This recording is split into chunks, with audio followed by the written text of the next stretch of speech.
I have a question about the silver light. Mm-hmm.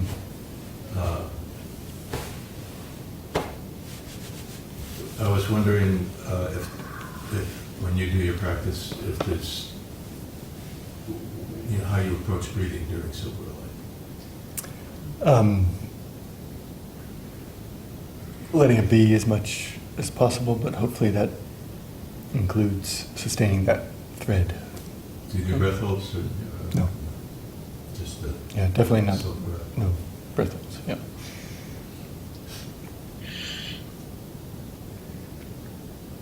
And the other question that came up for me, which is pretty much the crux of it every time. The non-existence of non-existence is entirely non-existent. Mm-hmm. And I wondered if that was, in some sense, or one of the senses, an affirmation of non-existence. Depends what you mean, but I think so.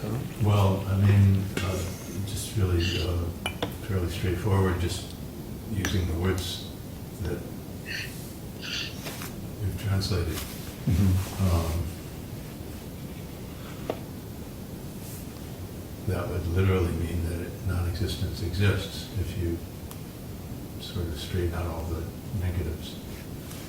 So if I take it to mean that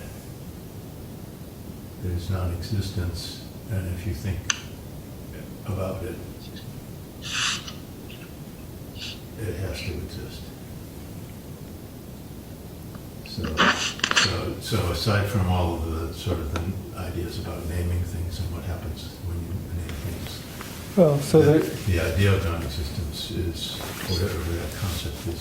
So, I think you're processing the positives and negatives there accurately.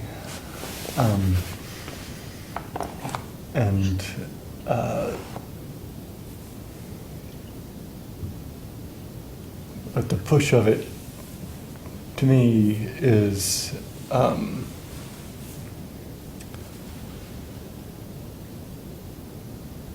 that non-existence, on the one hand, exists, but if you give it that quality, that then it's no longer non-existence. And so you have to be vigilant in your conceptualization not to conceive of it. Okay, so I mean that's sort of where you put the emphasis in the. No, it's both and. I mean, so it's what you're saying. It is. Okay. So it's what you're saying, but the intent of that formulation is kind of, don't forget that it doesn't exist. Mm-hmm. Right? Like, non-existence, if you make it a thing in comparison to existence, and here they are both paradoxically within each other and simultaneously existing, we can't help but wrap it in existence in our minds, but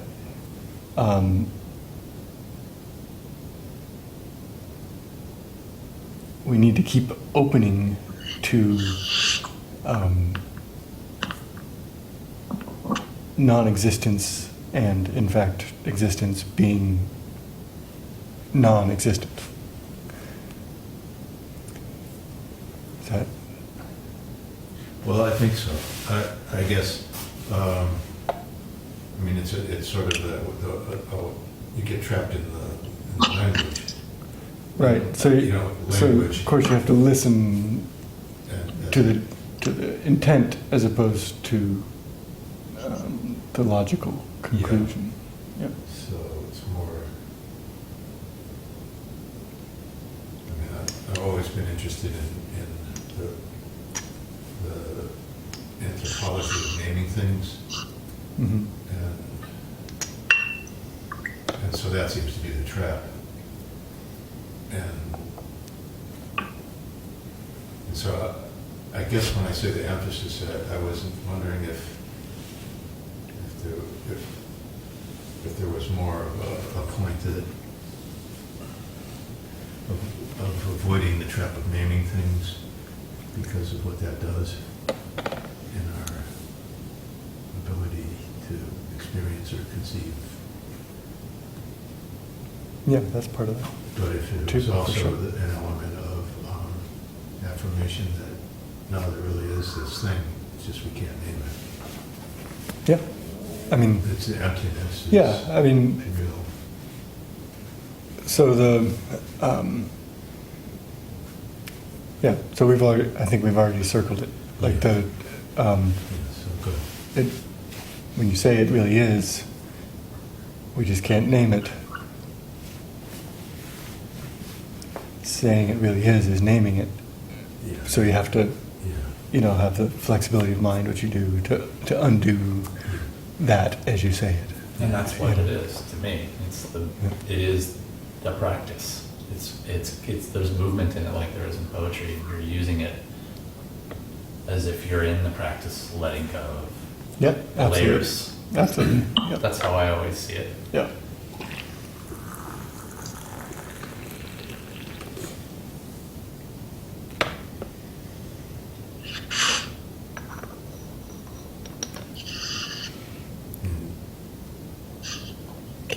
It's particularly evident when you're in the expressed world and you go for a walk and you see a bird and you identify the bird by a name and now you think you've got something, Mhm. whereas you had it when you saw the bird. Yep. But yeah, Yep. I haven't tried to. Yeah, this tea is nice. Yeah, it's really good. I haven't tried to kind of integrate this, but in Cormac McCarthy's, what is it? Dark something? Blood? Is it Blood Meridian or is it like the that sounds familiar. dark? Something. Anyway, the character in the that is the personification of evil. His practice is cataloging and naming. Oh. Like, that's what he's doing. He's walking through the landscape, naming. So it's really interesting.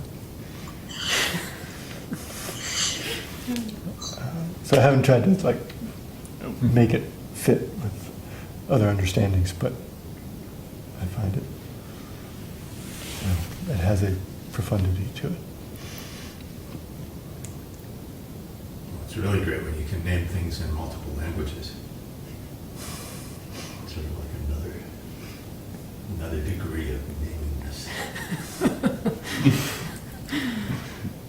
Until they all start getting mixed up. And Well, then you're I do. unnaming. Yeah. Yeah, I mean, That's actually, part of it can have a way of loosening Yeah. because of the differences. Oh, good.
degree to which naming or sort of giving words to something like non-existence in the scriptures operates to facilitate recognition of something. I'm just thinking in relation to thinking of walking around in the landscape and cataloging things. Most of the time when we go for a walk, I end up at some point during that process pointing to something and telling John, oh, this is this thing, which I think John finds a lot less productive, or sort of, there's a name there, but there's nothing kind of necessarily behind that. But part of that process for me, I think, is the naming notes a kind of familiarity with something. The kind of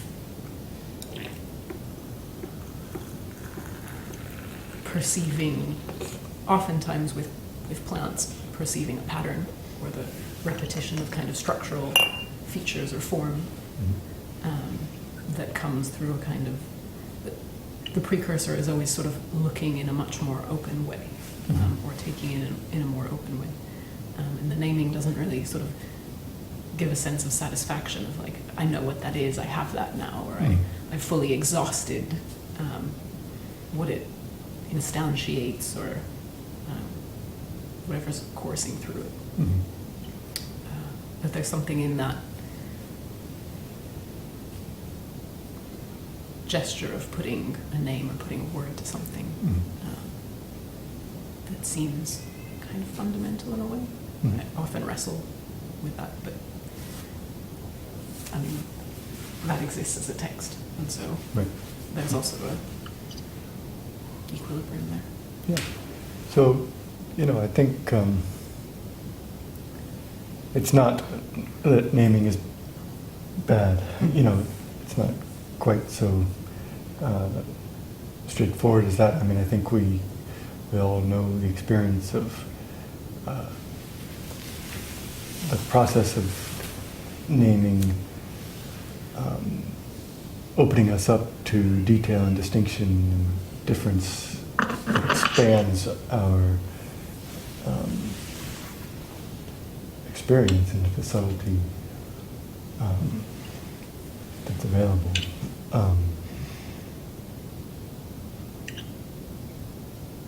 And so it's, I think it's more about the relationship to that name, and whether it is a kind of binding and dispensing with, or whether it is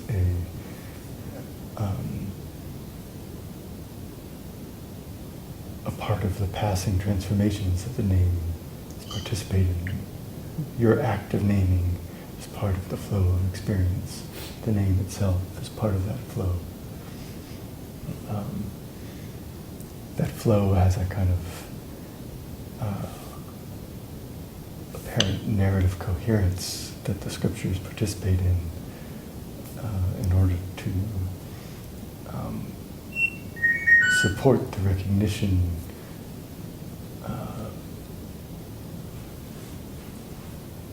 of non-narrative understanding.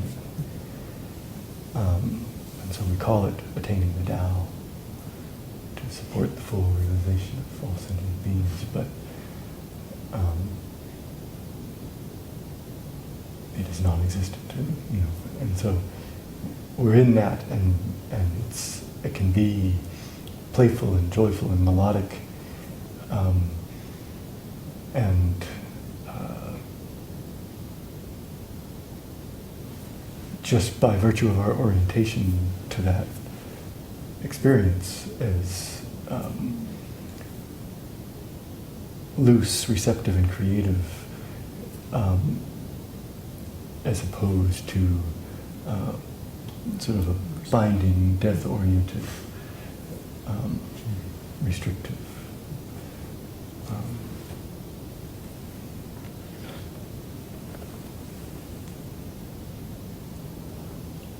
almost a parallel with the sort of tendencies some people read in different relations to nature, kind of more Promethean, stealing the fire from the gods, kind of seizing the not that's the right language, but sort of reaching in and acquiring something and then putting it to use, which has a connection to technology in some respect. Mhm. So that language is important, the seizing the mechanism language that comes up in alchemy. Right, I tripped over that. Well, it's, so it's coming up as part of your framework now, and it's not wrong. I just want to. It's really seizing the fire, like a kind of sense of stealing from the divine qualities. But it's highly relevant. Seizing the mechanism, as it is oft translated, it would be better understood as grasping emptiness. Grasping obviously in the sense of understanding, but has seizing and grasping has that way, and its way is a non-way, and so by seizing the mechanism, you don't have the power of heaven. Right. You are the source. And that's what's been grasped is your non-separation from non-being coming into being. So that's the mechanism that has been seized upon. And I even see that as potentially the Promethean version views nature as existent in that way. Like the limits are what you can observe and measure, and then you can carve that up, or you can say units of space or measurements that you can quantify, and you can see that set into place. But if you're saying Dao, or even some people translating that as nature, the leading Dragon's Play, there's often this capitalized N. If nature is existence and non-existence, then your view is different, your orientation to what is different. But often that Promethean mode is contrasted with the Orphic, which is the names are almost generating the thing. And resonant with as well. Okay. That you have a sense you can address through song or through the voice or through some sense of communion. You were saying about creativity and playfulness. They give life to things as well in the Orphic kind of image. Yeah. Things actually move. Singing into being, right? Yep. There's like an affinity with life and generativity, emergence.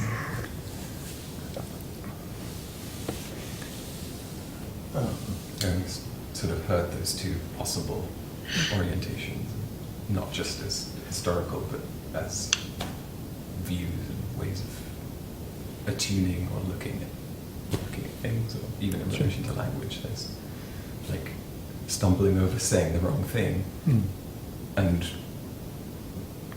allowing that to make its own sense is almost,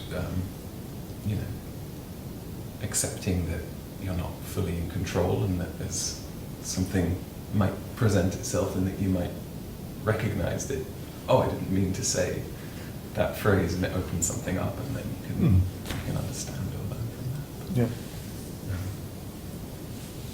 It's a slightly different orientation to speaking, and whether you're sovereign in that without question, or whether you're slightly you're sort of hosting. Yep. Or being hosted. Yeah. Hosted in being.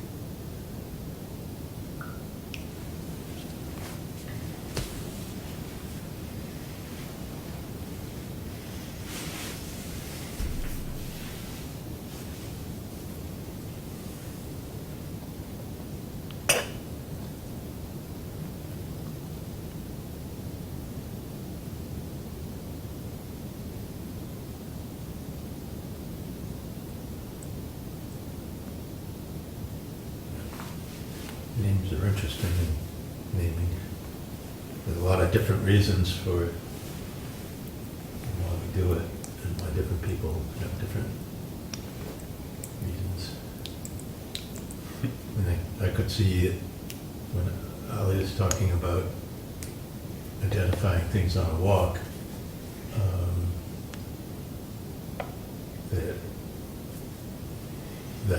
That could also be an associative exercise, and so having a name is just a shorthand for all the associations that, you know, like if you pound this for a while and put it into some hot water and drink it, your liver will do a lot better. You know, knowledge of a plant, or you know, this is good to feed the squirrels or whatever.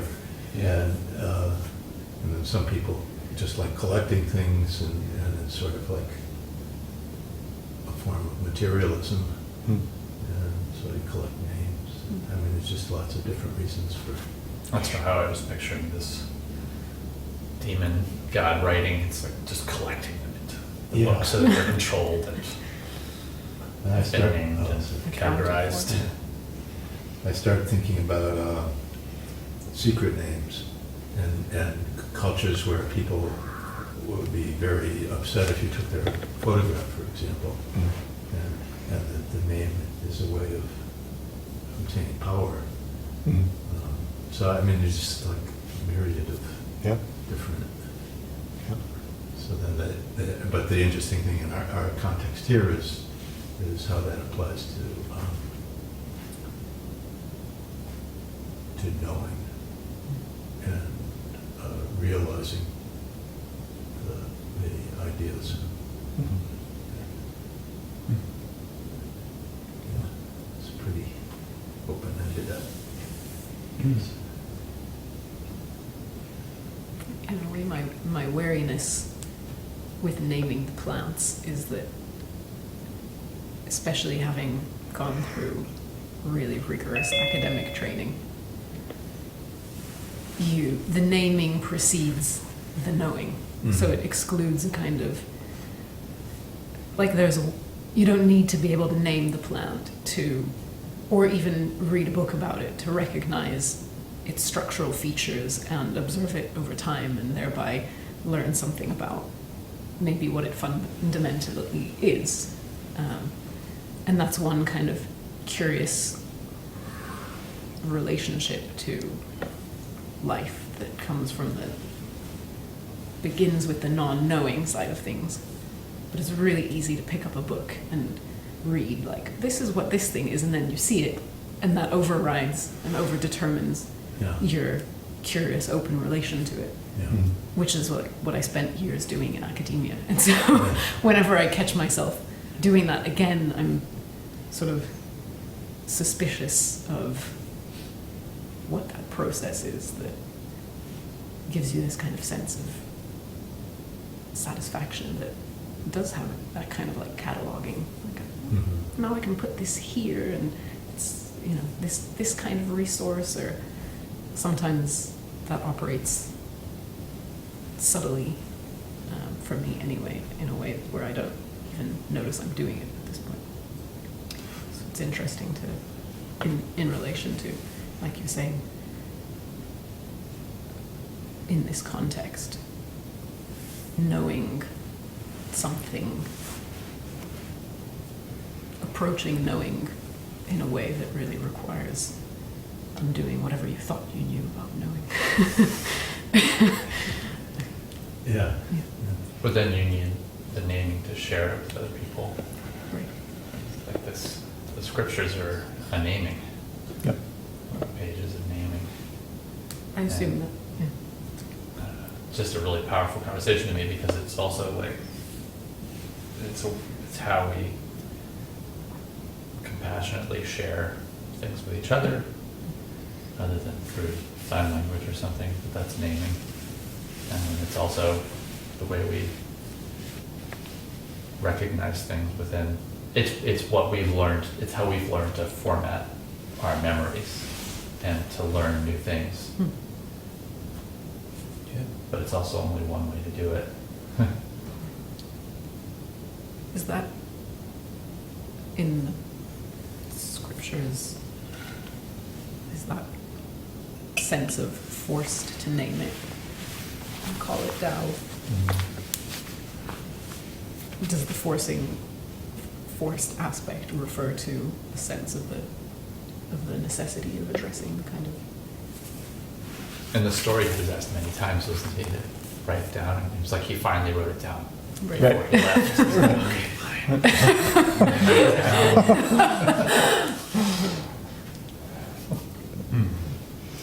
fine. So yes, that's and the constant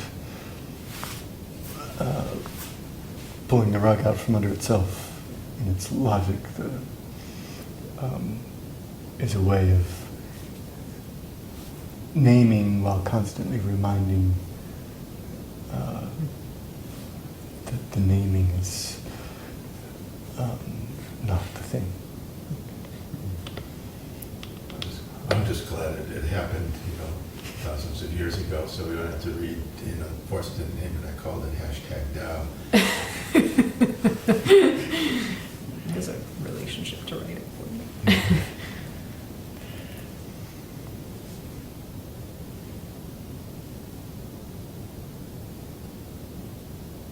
I wonder if that's a way that we're regressing. I think there are parallels with oral culture in the use of symbols, non-written symbols effectively. It does seem like, it does seem like the prevalent forms of media, the sort of too long didn't read kind of hashtag. If somebody does a long form post, it's almost like, and then they'll do like a one sentence summary. Yeah. If you're not going to read it, there's a sort of sense of transmission happening so fast that it's almost, I think there are similarities with oral as opposed to literary culture, which isn't necessarily entirely negative. It's just naming at a very fast pace. Yeah, and often image-based kind of exchange can happen. But oral is really just, it's all about language in either case. Yeah, and a different relation to memory. And that seems to be where humans started to, Homo sapiens, or precursors started to diverge from other planets. So the development of language.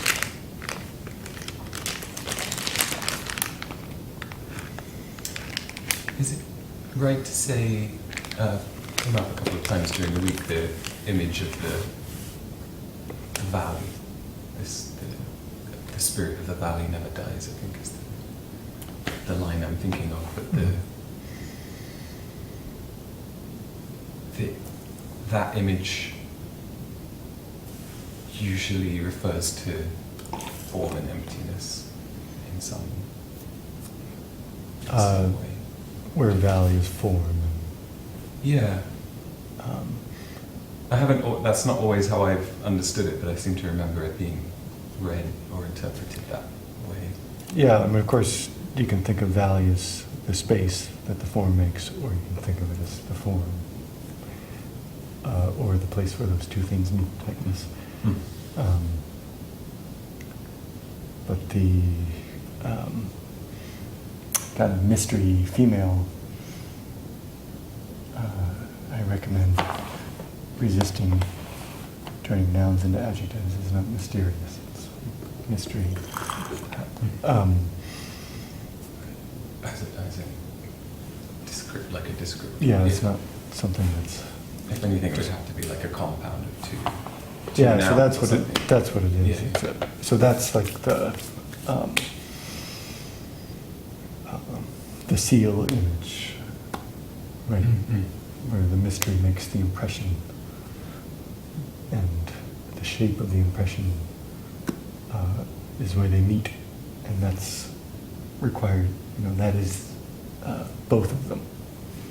Okay, it's a kind of conjunction. Yeah. And so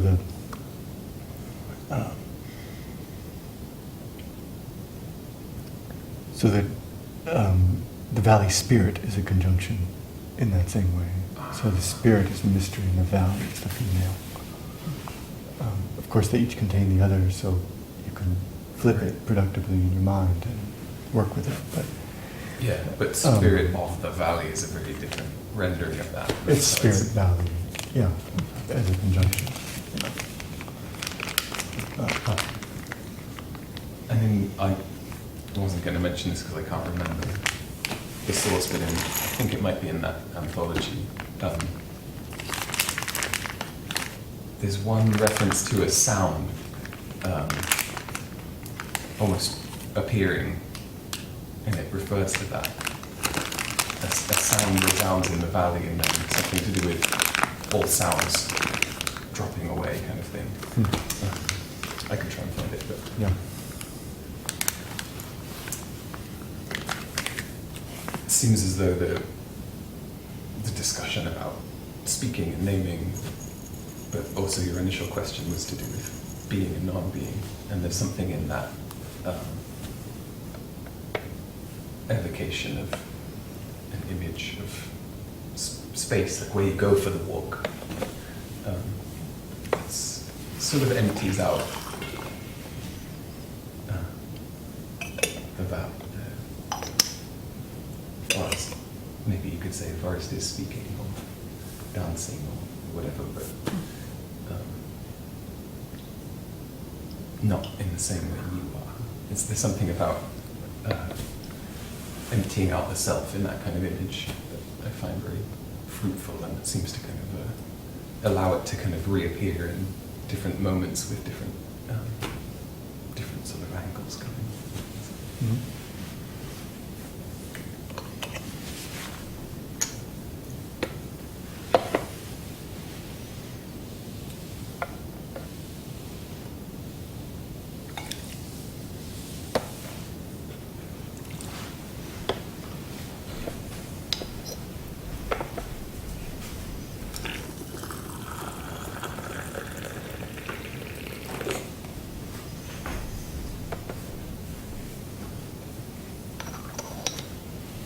These two might be very similar. I mean, or different in subtle ways. They smell pretty different. Mm. Is that what this is? Yeah.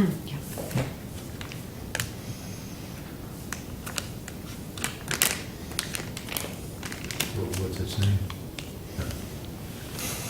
Dong. It's a Taiwanese as well. That's all right, I won't Yeah. Unless it makes a big impression on It's a you. good one. Maybe you'll remember that. No, I don't think so. It doesn't seem to help anymore. No. But if you, I if you think text it's all, is the kind of- then I can look it It's up. the area Approaches. it's called. Let's see if we're gonna bring this one down to the phone. That happens. It's not age. It's just the fact that you have a smartphone now. No, I think it's maybe both. I don't know. You'd be surprised. When I first got a smartphone, all of a sudden I couldn't remember maps or Oh. names or telephone numbers or, it's blink of an eye.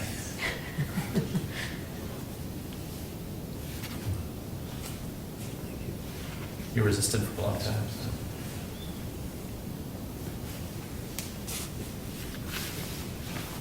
I did. It was a good fight.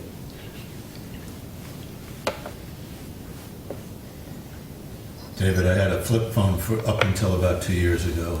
I finally gave in, and maybe it's longer than that now, 3 years maybe. Wow. Very different.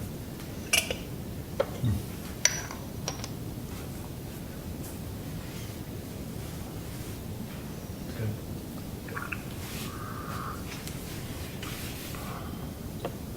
More roasty right away. I think the processing is a little different, and they're both high mountain teas, but the rock teas are literally on rocky mountains exposed to extreme weather. And these Taiwanese high mountains, I think are more moist. The weather's more moist, More tropical. more tropical. Yeah. So the rock oolongs are very, the sort of minerality of the soil Mhm. does carry through. Can you speak a little louder? This one doesn't have any bitter aftertaste. It's very smooth. It wasn't that interesting. It often is. I was just saying that I'm thinking about David too. with the rock oolongs, Yeah. the minerality of the soil really comes through in the flavor. Ah. Or the, yeah. Thank you. In Taiwanese, it's kind of like you're drinking cream, grassy cream. It's really creamy. It's been smooth.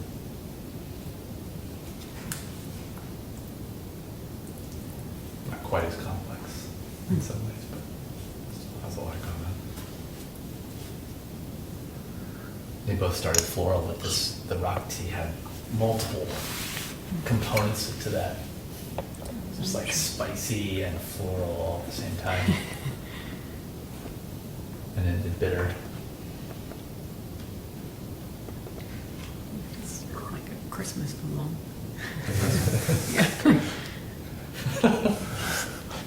That's gonna have way bad.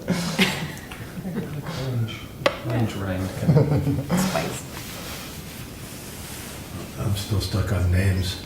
Thinking about all the stems and the branches and you know, there's a lot of names and then they're all in Chinese too. That's, wow. We could have just had Dao and then, by the way, you know, like a little asterisk and then at the bottom it says, forced to name it, I called it the Dao, but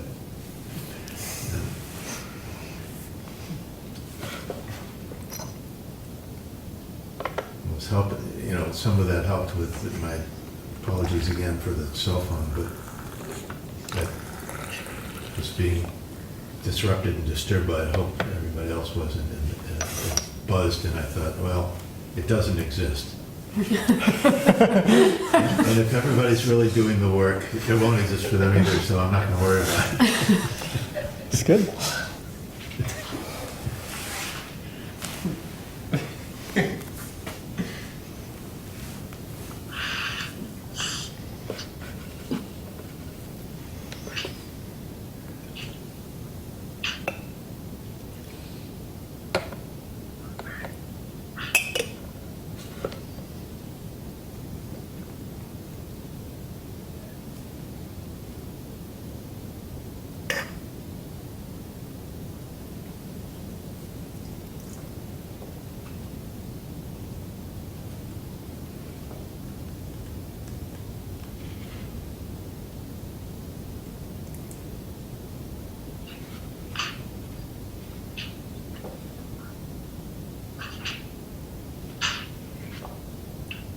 Do you ever think of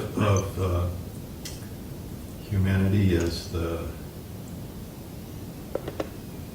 interface in the sense of a seal between heaven and earth? I think that's a productive way to think about it.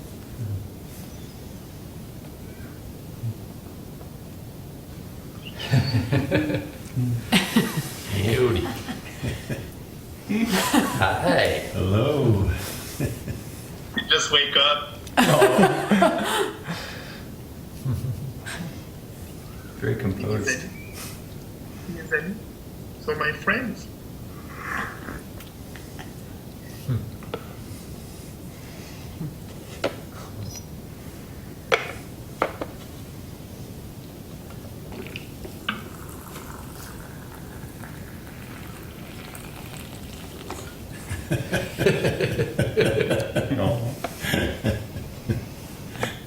What a nice smile.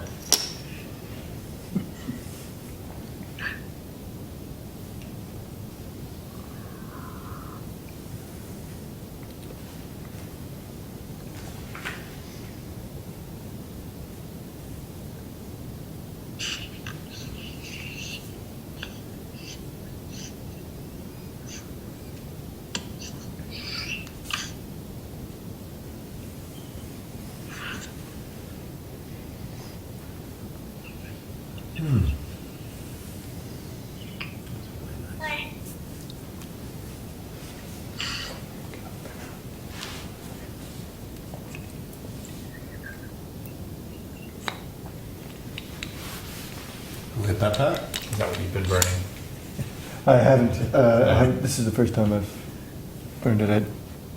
No, I mean today. Today. Not, yeah. I seem to be having a little bit of a hedonist energy today. I was going for it. 2 different teas. Keep the precious alicewood incense constant burn. Seems appropriate in relation to the sparseness of the cold outside. Yep. A sort of indulgence. Sort of a way of keeping a fullness for a little bit. Keeps burning into smoke. Rivulets. Mm-hmm. Other side of the coal.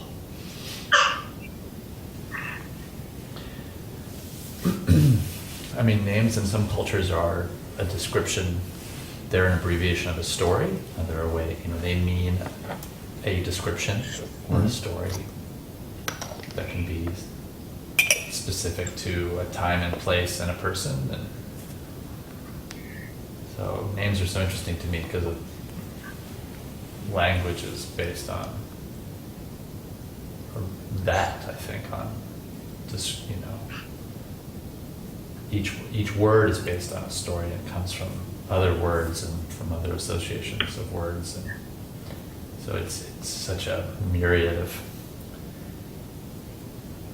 meanings within one word, or you can easily get lost in that, and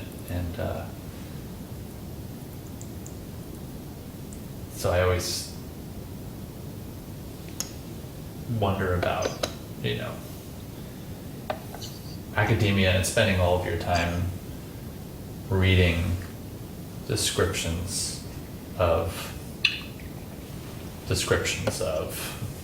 original texts and then comparing them to each other and to a text, and it's like it's life goes so fast that for me it feels important, but it's also like if you're picking up 10,000 things, it takes a long time to put all 10,000 things down, and if that's the whole point of this practice,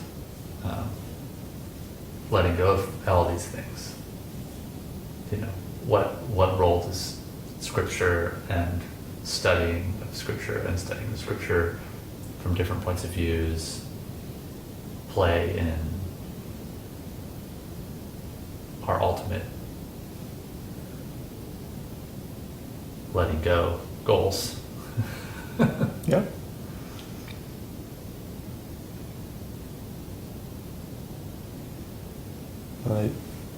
Ideally, just like within the scripture, the way when we name, it's simultaneously kind of undermining that name. Hopefully, and those things together are a pointer. Hopefully, that vessel, this vessel, the vessel of the path, all of that serves the vesselless relationship to existence and non-existence.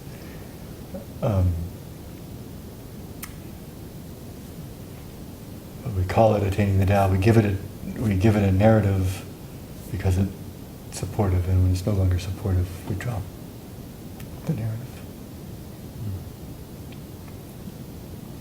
Then there's the whole idea of naming and singing and that being alchemy. Mm-hmm. So that being creating a certain energetic response within us, or around us, or in this realm, or breaking down of something even. So naming is cataloging and making more complicated something that's very simple, but it's also a tool for alchemy. So it's just interesting to me, because before things started to be written down, it was just done orally, and then a symbol represents the same thing. Just human beings are talented at using various forms to come to the same conclusions. This is scary. You're starting to sound like John to me. I mean, the scripture, Must be scary. without the scripture, I'm not following it. there would be many people who would not even begin to explore any of these ideas. So it's like it's not all, it hasn't all been passed down orally. And if it was, there'd be way less people who could access it. So there's a lot of importance and power in that. But all the experiencing, whether it's, and then that aspect of experiencing, which is transmission, oral or otherwise, it's all participating and generating at the same time that it's articulating. And so it's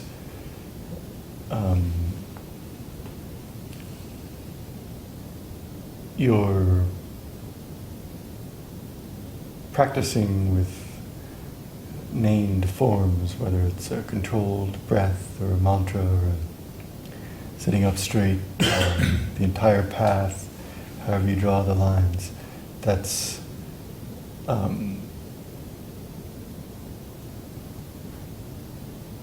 naming that is a coming together of these rivulets of being that then is one of many rivulets that are coming together in a being that then is one of many rivulets that are coming together in a being. And then that's not just the words, that's us all forming is doing this rivulet joining, but it's actually like what's that shape? That's a sphere with no inside or outside. Mobius. No. It's like a Mobius, but it's a sphere. So those rivulets are behaving. It's like that, and so that where there are these rivulets, joining and rivulets joining, they become the beginning again of that same pattern, and that's our speech. That's our brain flipping the tree upside down, processing it. That's our materiality. That everything has this pattern, and that's also why synchronicity is, because our being is in this pattern with all the stuff that's around us being, and so everything is just in the same place at the same time, and how could it not reflect each other in itself?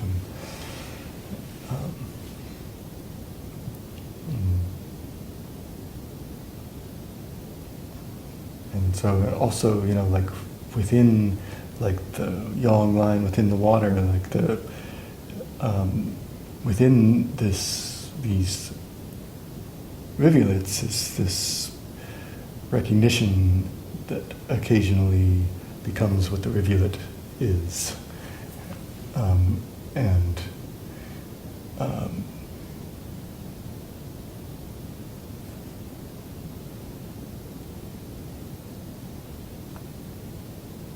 So on the one hand, it's as if we're moving toward. On the other hand, sometimes what is happening is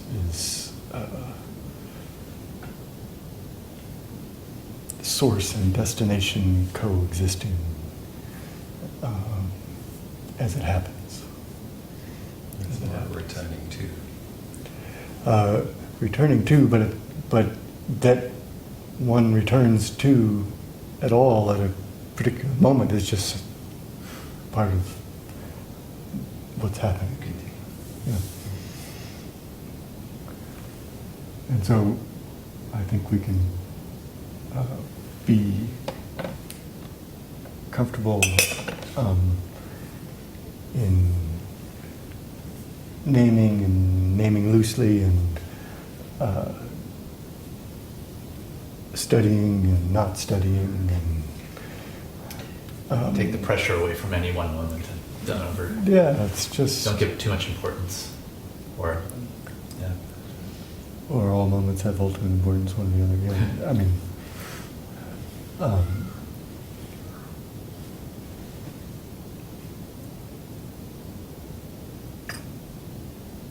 but there is a kind of potential for a liberating, don't worry orientation. That.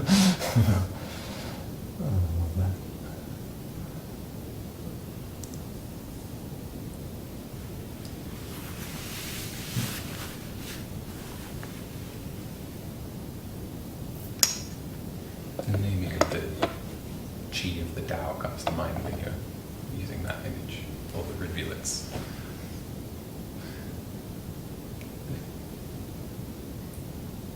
Can you say more about that? Just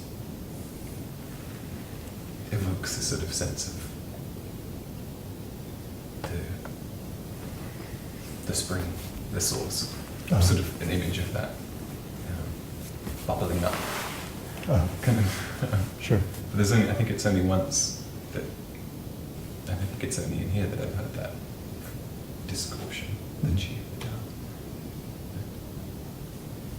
Almost that all those things you were saying are kind of flowing along, and what they're flowing along in and as, and it seems to name the unity in that way. Mm. And that image of a sort of procession as well, sense of reality as a procession of chi, or as a sort of unfurling or unfolding. Mhm. Just for me, that's evoked in how the way you were describing. Sure. It's a terrible Expression of chi.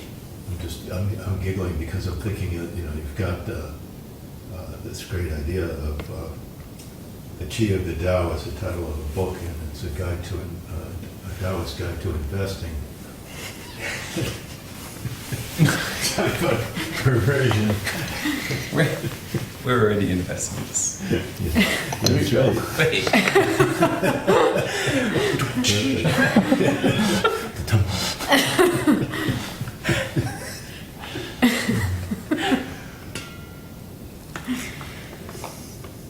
But do you see the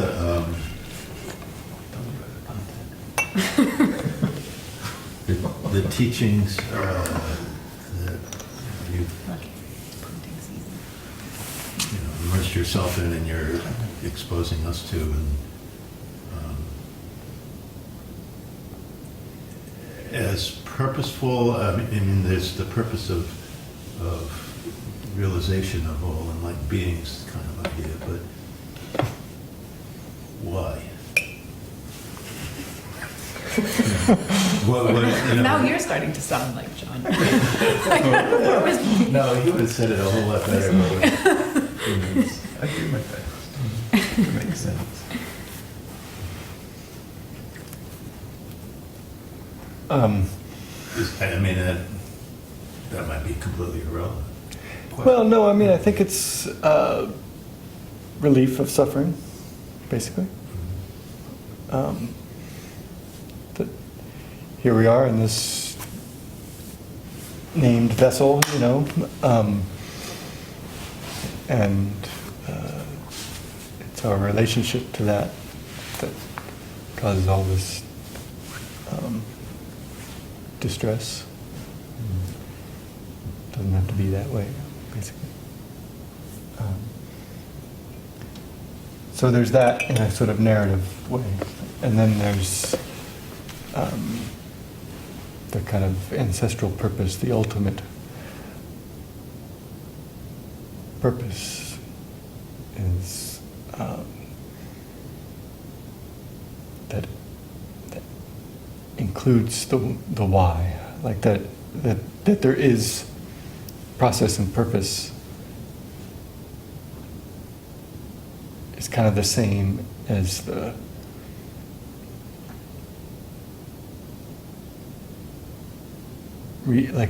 as the reason, like it's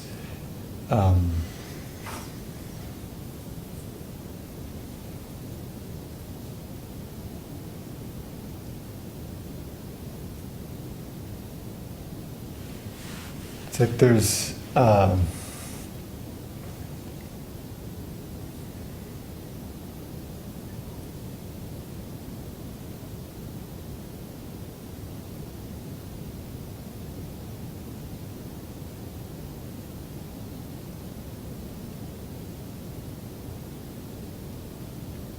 there's a gap that, by its nature of being a gap, wants to be filled. And that's a gap between our understanding and understanding. It's the gap between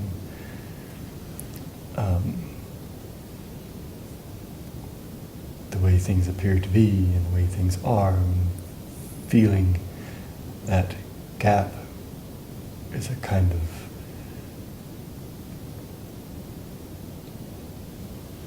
deep, tragic, traumatic stress that the process naturally wants to transform.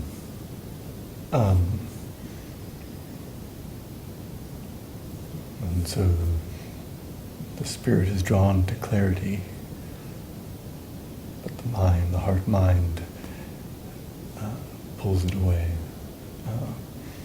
disturbs it. And so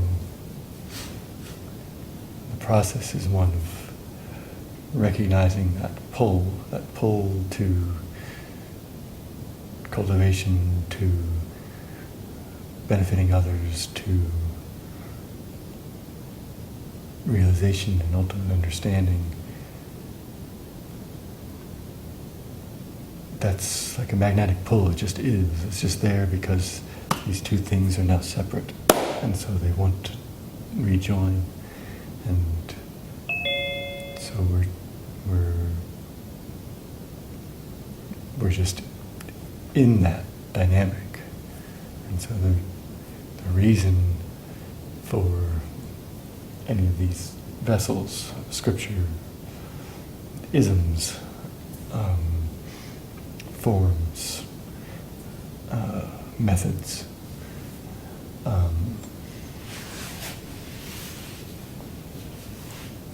is participating in a directional pull back toward what is missing.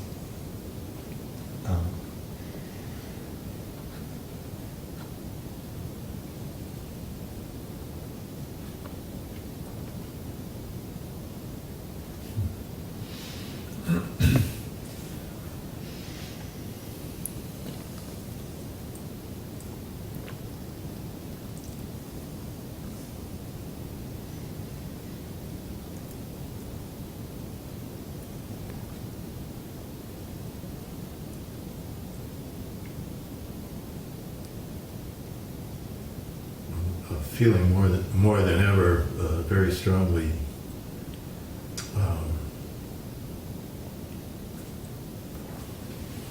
in terms of community, the human community, in that, whatever context, but as broad as you want to make it, we need each other more than ever. And yet there are these huge gaps.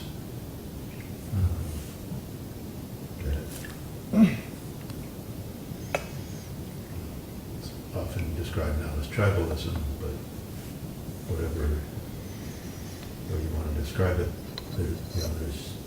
they seem intractable. Uh,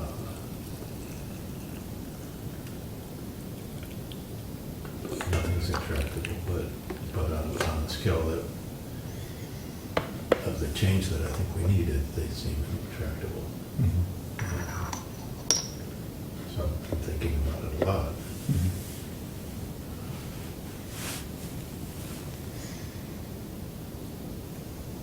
How do you wake people up, which is what you're trying to do also. Yeah. In a way,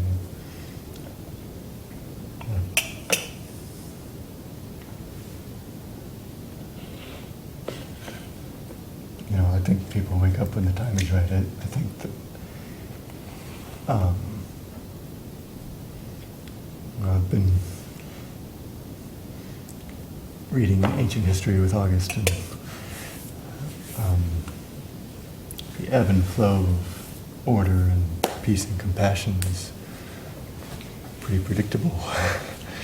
And after it ebbs, it flows. And I think it's because, you know, that unsettledness, dissatisfaction with this pattern is part of this pattern starting to turn and then return, you know. And so that discomfort that caused your clear feeling of this gap that needs to be filled, and this pattern that needs to be different, that discomfort spreads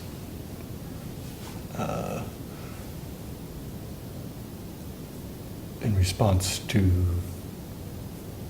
the global human weather.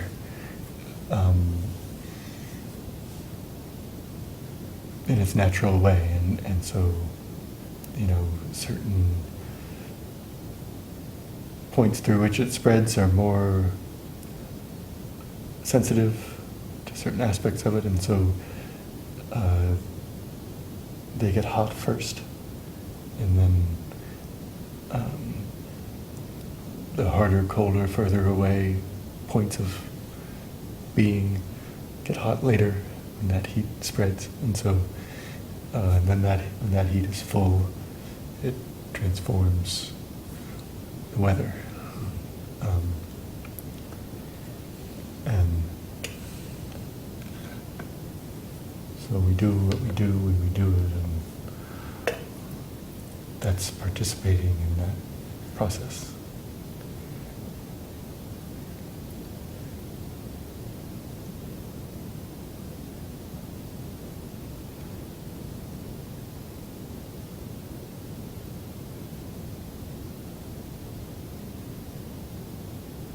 Description of the sort of beneficial impact of the presence of a realized person. Often it's sort of flowers begin growing, or that sort of thing that I've seen, but it really is implied that there's a transformation of things, not just of oneself, that makes available this, as though the spring sort of surges up from there and kind of flows out. So I don't know if that's like a further spur to resolve. You're saying people wake up in their own time. Well, it's useful to sort of be vigilant about continuing to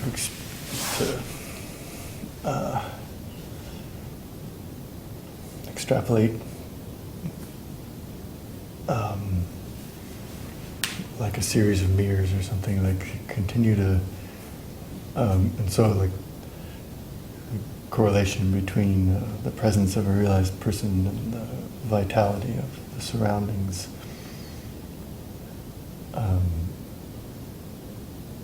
it's not necessarily causation, but correlation. That same vitality, vital moment includes the realized person. And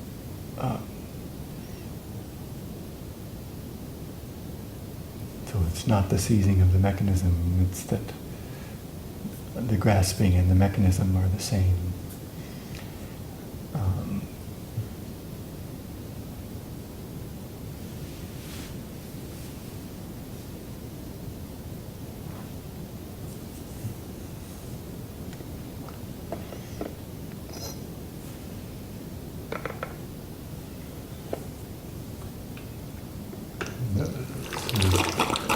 Strength of inspiration and motivation and practice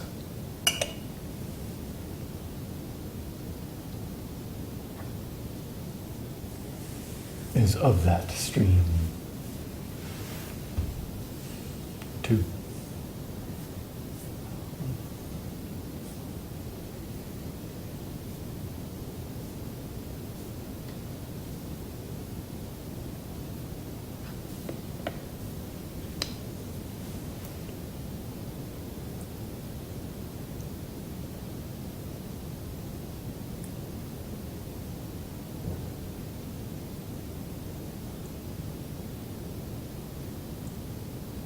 Suppose it can seem like active work to relinquish a tendency, if that's, say, postural or something like that. Mm. But it becomes the normal, and so it becomes self-perpetuating in some way. But there's a sort of active component in initially maybe aligning a certain way and then feeling that deeply and allowing space for that feeling to happen that does require kind of clearing space for that work, I guess that's what Deepening the channels.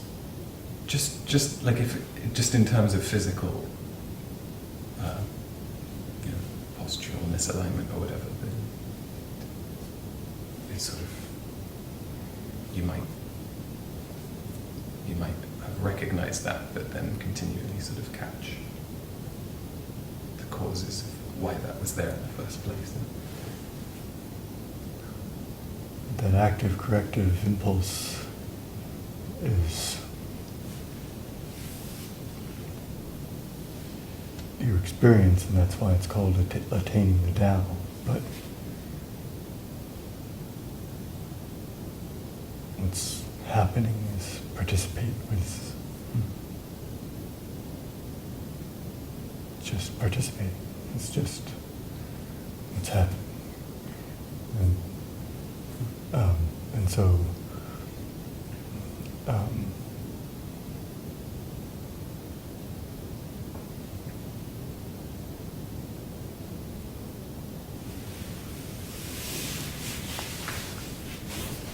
as vigilant as we can be with the absence of a third man in our rationality, the absence of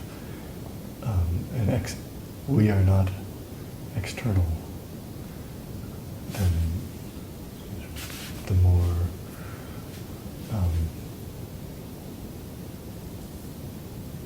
fluid our integration and more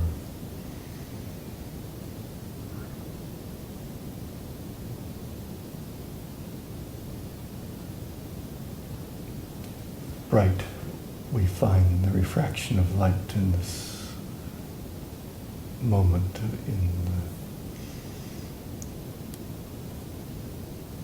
rivulet within the stream.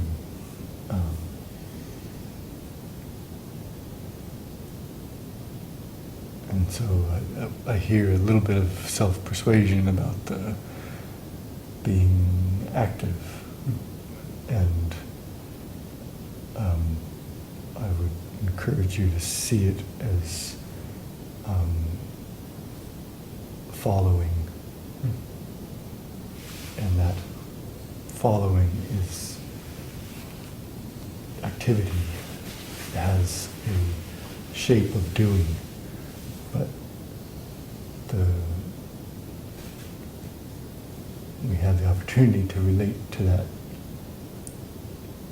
shape from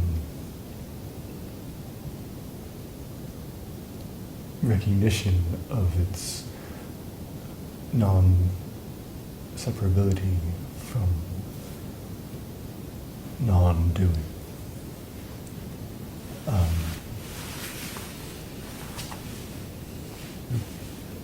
So it's as if there's doing and then later there'll be non-doing. But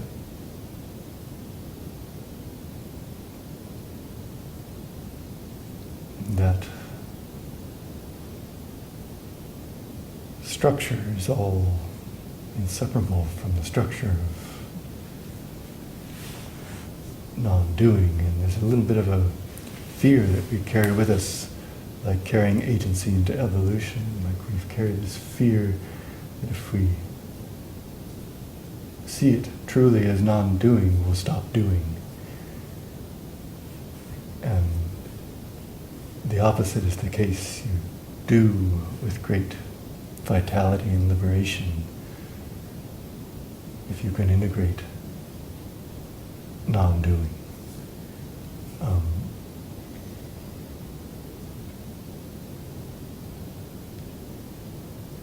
So, just want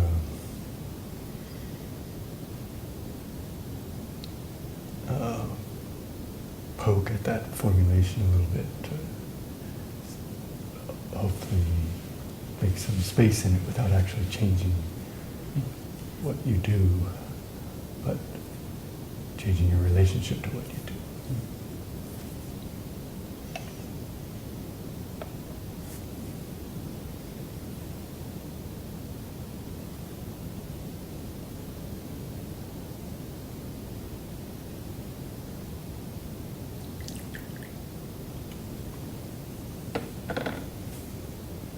Something in the formulations that have been sort of circulating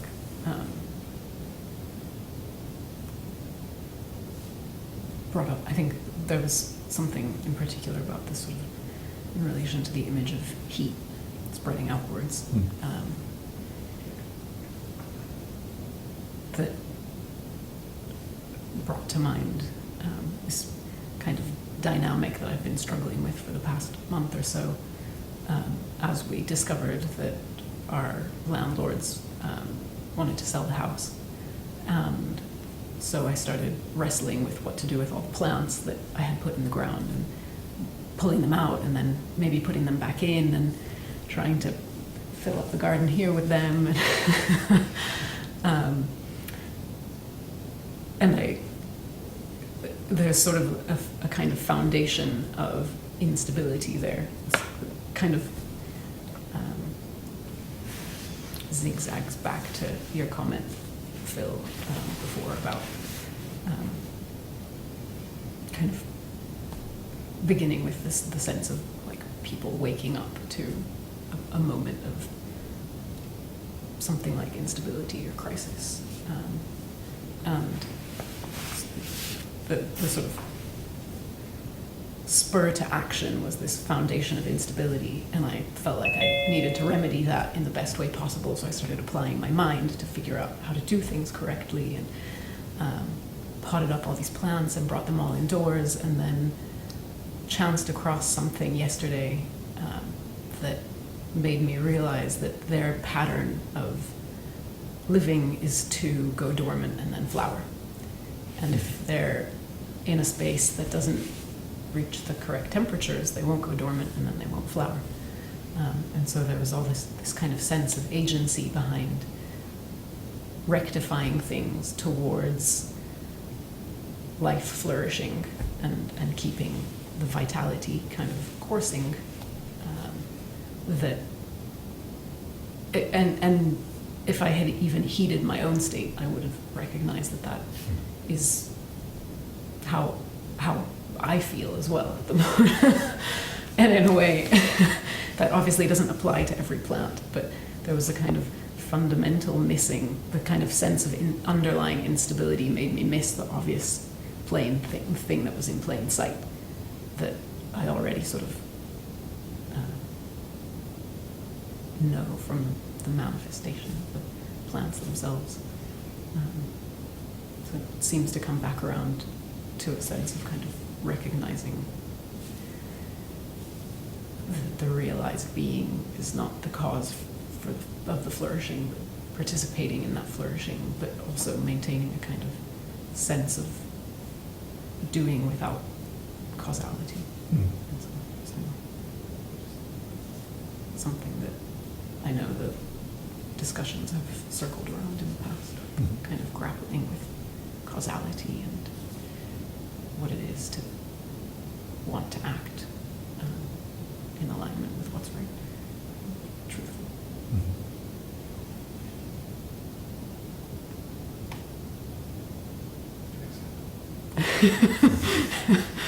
Yeah, it was kind of a Plants are good reminders. yeah. And then you have to put them back where they were. Yeah, and now I have to put them back in. So that's where plants belong. To a degree. I think the process was probably more for me than the plants.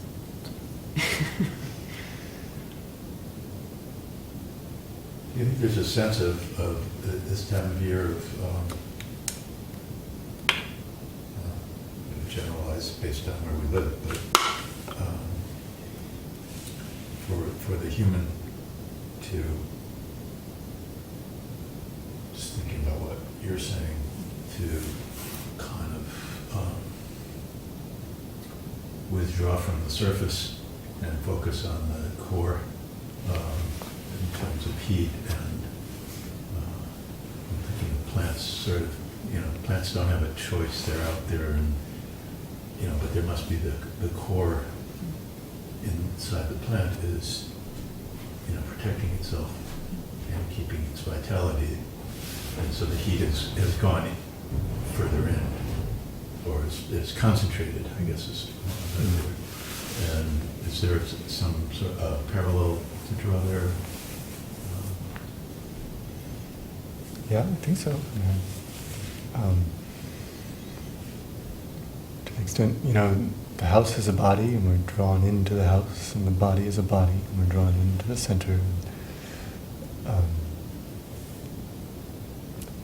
Less out and more in, usually less social, less busy would be natural, and more in. So definitely. I think also perhaps a sense for me of recognition that things need to rest, and that cycle of what might manifest as contraction and what I might fight as kind of closing off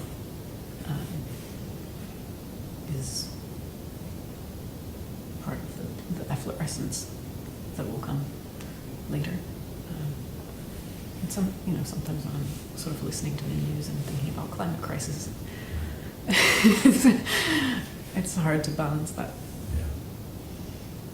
sense, because there's like a historical thinking or a historical mind that is insisting on the urgency of action right now at this moment. That taking refuge in the sense of attunement to other patterns than what we can know with our minds has been very fruitful. And I think, with the inclusion of the possibility that urgent action is part of your pattern,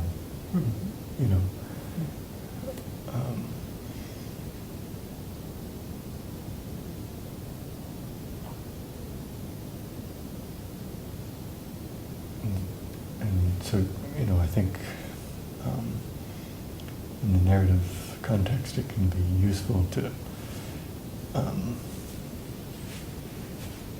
not engage sort of contractive thoughts and feelings about guilt or shoulds and shouldn'ts, but rather allowing the natural, compassionate, sometimes urgent, sometimes understanding a longer view, or sometimes the urgency is because of the longer view, but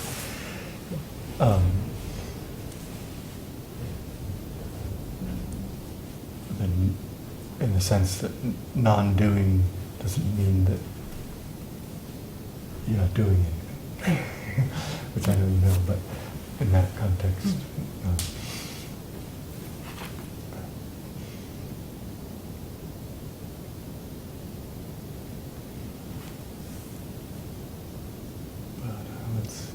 Let's wrap. Get to August and such. Thanks for the tea.